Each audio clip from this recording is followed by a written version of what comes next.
النهارده كده جبت لكم بطيخه وقلت اقطعها معاكم.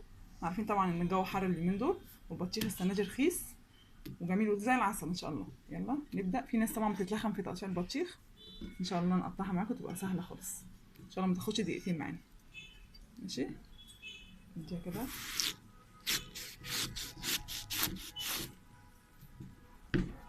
نقطعها نصين.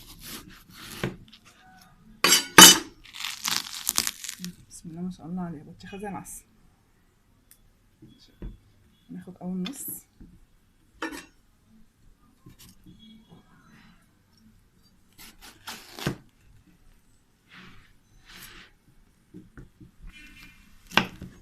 ايه، قطعنا النص برضه نصين. لو في ناس بقى عايزه تشيل القشره تشيلها، هوريكم برضه طريقه لشيل القشره.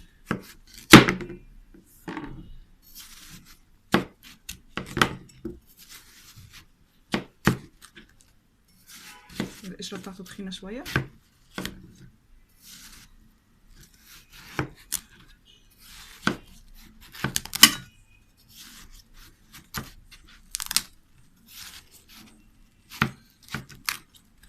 كلها تبقى مقاس واحد.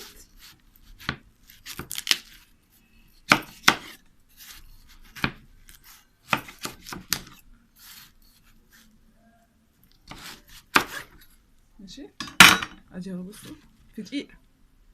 تمام، طبعا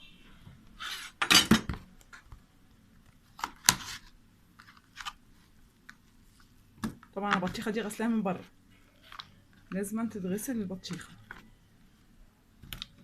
ماشي، هنخليها كده واوريكم بقى ايه واحدة واحنا بنشيل منها القشر وهي زي ما هي كده، واحنا بنقطعها مكعبات وهي موجودة جوه من غير ما نشيل منها القشر. دقيقة.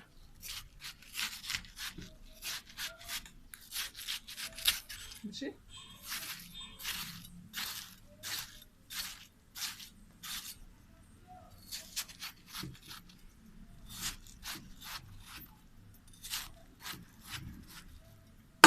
نجيب طبق.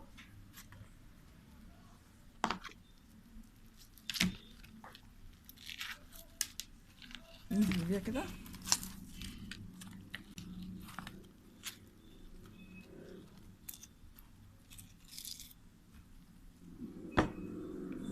دقيقة خلصنا ومتقطعة تقطيع جميل وكلها مقاس واحد.